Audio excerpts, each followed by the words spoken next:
Bom, a Jovem Pan volta a falar sobre o incêndio no Rio de Janeiro, a repercussão internacional em áudio e vídeo. Vitor Brown traz as informações. Brown, bom dia. Oi, Thiago, bom dia para você, para todos que acompanham o Jornal da Manhã.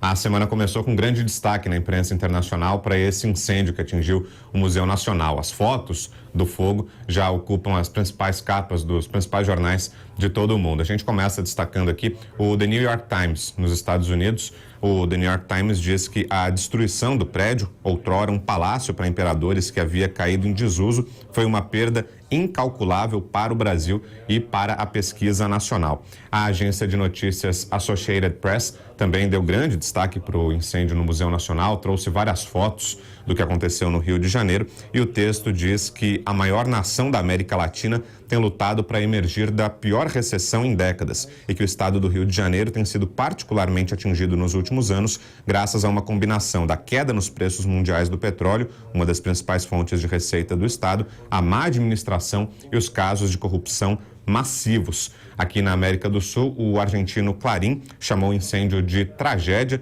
e deu destaque para as falas de pesquisadores e dirigentes do Museu Nacional de que a falta de apoio e a falta de consciência do poder público levaram a essa trágica situação no bicentenário Museu do Rio de Janeiro. Já na Espanha, o El País lembra que o prédio foi criado por Dom João VI há 200 anos, completou o seu bicentenário em 2018, é tombado pelo patrimônio histórico, foi residência da família real brasileira, mas sofria com a falta de manutenção e com cupins que corroíam a estrutura e a queda de reboco. Vários desses portais continuam acompanhando a situação no Rio de Janeiro, fazem um monitoramento em tempo real da situação, do combate às chamas e agora das declarações das autoridades, mas sem dúvida nenhuma a repercussão foi muito grande em todo o mundo. Thiago.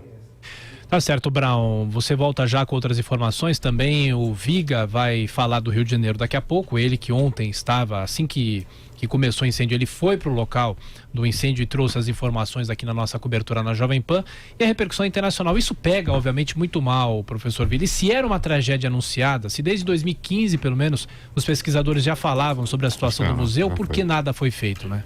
Lembrar que o prédio da Quinta da Boa Vista, você tem desde o período do Dom João VI, né, quando Dom João VI veio como príncipe regente, depois foi coroado rei no Brasil e tal.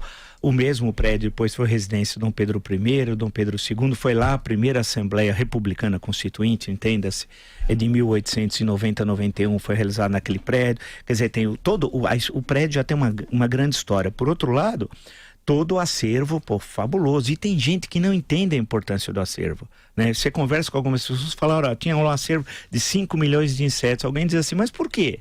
E o pior, quem diz isso não é o sujeito de baixo nível cultural, gente da elite. Eu insisto em dizer, a nossa elite é uma das mais ignorantes do mundo desde o surgimento da humanidade, né?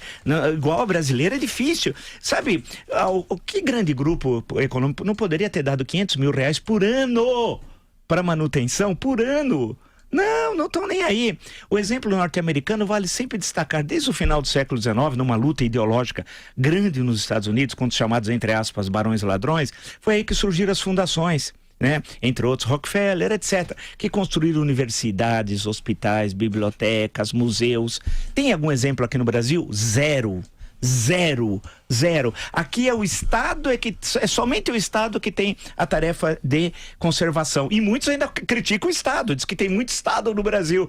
Quer dizer, mas cadê a iniciativa privada? Cadê aquele pessoal, aquele sujeito que tem, 10 milhões, 20, 30, 100, 200, 1 milhão, 1 bilhão, que faça uma grande doação e passa a ter controle, claro, alguma forma de controle sobre uma instituição, um conselho de gestão, sobre as grandes instituições.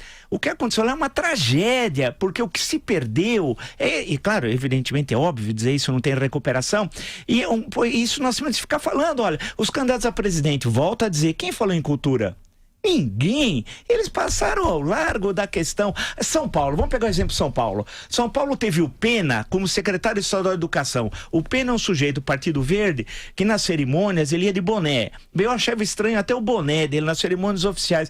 O que ele entendia de cultura? Absoluto. Quem é o secretário estadual de cultura de São Paulo? Por exemplo, eu digo São Paulo porque é o principal estado da federação. Quem?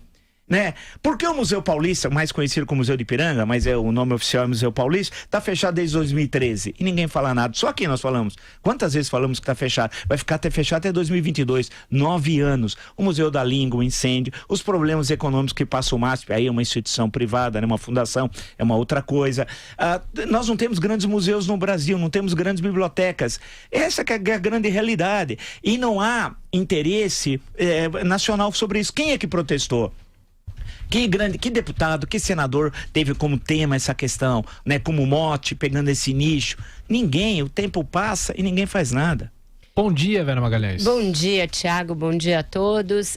E essa é uma tragédia que não vai poder ser explorada politicamente por nenhum dos lados opostos na eleição, Thiago, porque a perda paulatina de verbas no museu vem de vários governos. Ele chegou a ficar fechado ainda no governo Dilma Rousseff por falta de verbas, então o PT não vai poder carimbar apenas na testa do atual governo, e o atual governo vai ter também de se ver com a sua responsabilidade, de assumir a responsabilidade. Houve reportagens ainda no início desse ano falando do estado deplorável em que se encontrava o museu, então não é algo que vai se poder terceirizar facilmente. Cada um tem um pedaço de culpa pela situação que estava o museu, um prédio histórico da mais alta importância, onde alguns dos principais acontecimentos da história do Brasil se passaram, e um acervo tanto em zoologia, quanto em geologia, quanto em arqueologia riquíssimo, que se perde